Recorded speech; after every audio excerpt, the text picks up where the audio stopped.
Within the darkness, you hear a familiar voice. Finally! Now we can start the cycle of proper rebirth. A different voice appears out of nowhere, and its owner is nowhere to be seen. Be gone. It is calm. Inhumanly calm. Can I invite you to the table? You see a hooded figure waiting for you by the table. A chessboard sits upon it, the game in progress. As you take the free chair, you realize the creature has no face. A white skull leers from the shadows of the hood, a human skeleton draped with robes. I admit, I'm not used to showing up in person whenever people die. That's too much hassle, with adjusting my presence to your current imaginations and whatnot. But let's say that your case is special.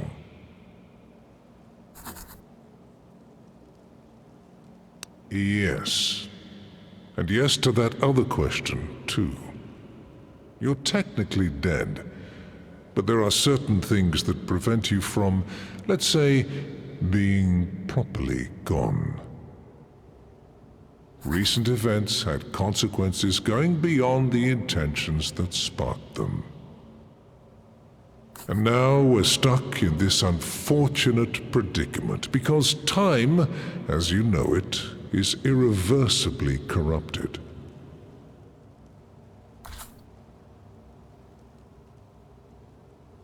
The past and the future are happening at the same time. All that you see is an echo of things that already happened or eventually will, presented without inherent sense, without purpose, without any logic.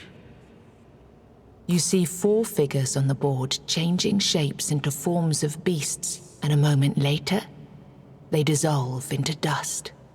You must slay the Guardians and keep slaying them until you reach the source, conjuring them out of the weirdness. Their deaths will make you stronger.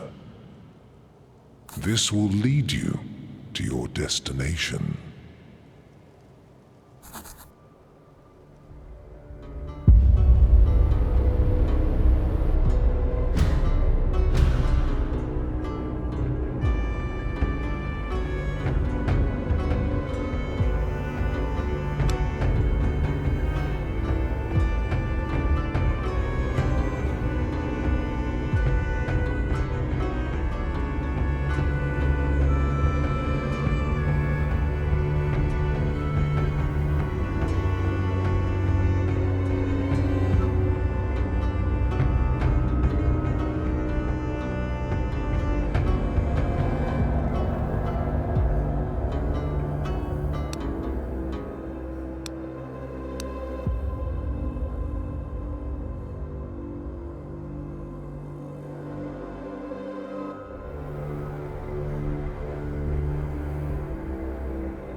Right now, this building is...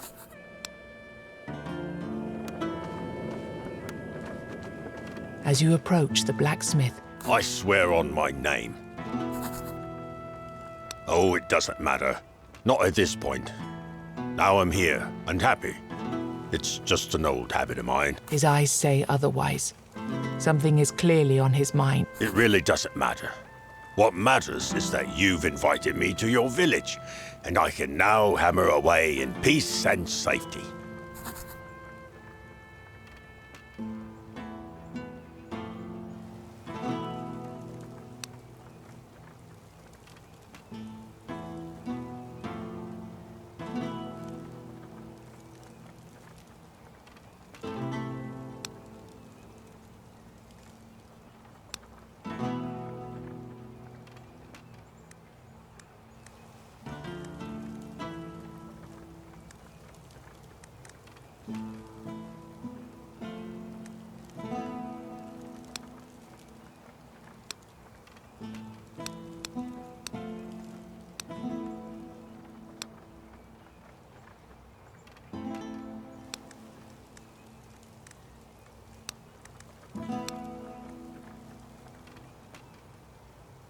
You're not giving up, are you? Fine, fine. I'll tell you. I really loved me village and me people. When the army marched through our lands, I thought the All-Mother herself had blessed me. I got a contract to forge soldiers' weapons. But something went wrong. The weapons weakened instead of getting harder. So the army blacksmith accused me of treason. They didn't hang me because my people demanded a fair trial. But there was no time for one, so the army burned down me workshop and told me to leave. I had no choice. It was that or the noose. This anvil is the one thing that survived the fire. No, I don't care about that. It was so long ago. It's just a habit of mine. Whenever I work on weapons, I like to get angry. And then I force myself to care. And you get the gist. My only regret from those days is that I didn't get the chance to say goodbye to me beloved Silence. He quickly realizes that a question is forming in your mind. Silence. His eyes sparkle as he starts to tell the tale. She was the most beautiful person I have ever met. We would only meet at night, near the water. She didn't speak, true, but we understood each other very well. I miss her every day. So please, forget what I told you considering the other blacksmith and all that treason. It really doesn't bother me anymore. But Silence, if you ever meet her, please tell her I'm here. If she wants to join us, I promise I'll take care of her. I'd be glad to have someone to talk to besides me anvil.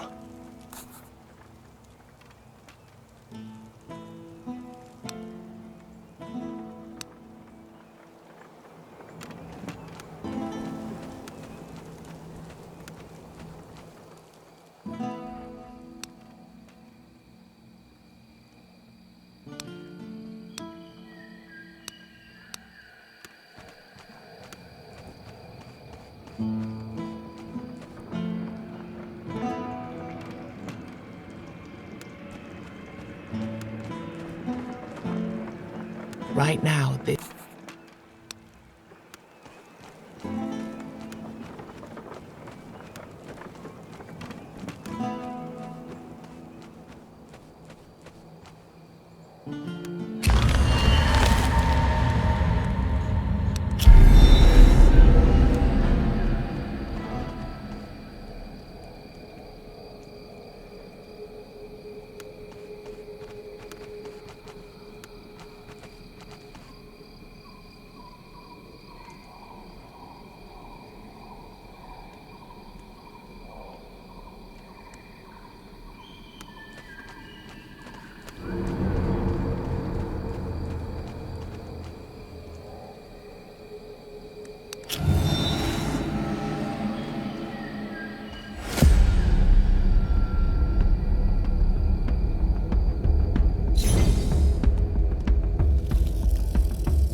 see a ruined market cart by the side of the road. A man is desperately trying to arrange his wares on whichever surface of the cart is flat enough to hold them. As you approach him, he immediately announces, My lord, I'm sorry. That's all I can give you this week. "Who does he take you for?"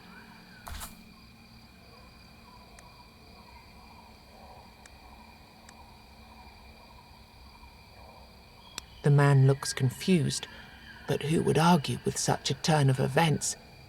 He pockets the coins quickly. Oh, I must have mistaken you for somebody else, kind sir. He looks at you intently for a while. But since you refused to take such a hefty sum, perhaps you'd be interested in helping me out. You see, I think I might have an idea on how to double, triple, or even quadruple my earnings. All I'd need is a tiny investment. I think I'd need around 5,000 coins to expand. Before you have a chance to react, he waves his hand and continues. No, don't worry. Doesn't have to be paid all at once. It can be an ongoing investment, but it's going to be worth it. I promise.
As you walk carefully in the woods, a quick, lithe creature runs towards you. It takes you a moment to realize it's a human. He brandishes a short wooden stick, screaming and shouting in despair. My children! I've seen what you've done to my children! Barbarian! Sacrilegious scum! You shouldn't have done that. What will I do without them? You watch him, confused. He looks malnourished, as if he's had nothing to eat since he entered the weirdness. And you're sure that was a long, long time ago. I failed them. I couldn't protect them. I'm not worthy of it anymore. Turns out the stick he tried to beat you with was an instrument. A flute. He sniffles. The flute is a strange one.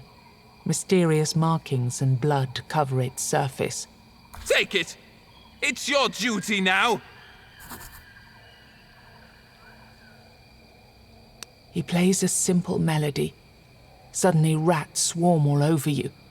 You've seen enough of them already to know how this will end.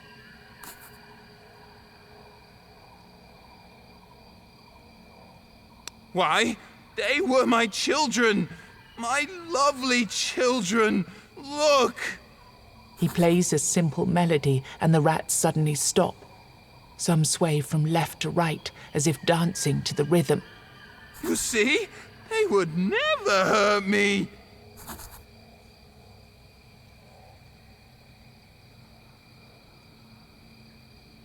Plenty. But I'm not in the mood to play those melodies. Next time, I'll teach you. Use it. Use it every time you see them. Play this every time you see my children. Promise me! Promise! You bow to the stranger and leave him to his madness.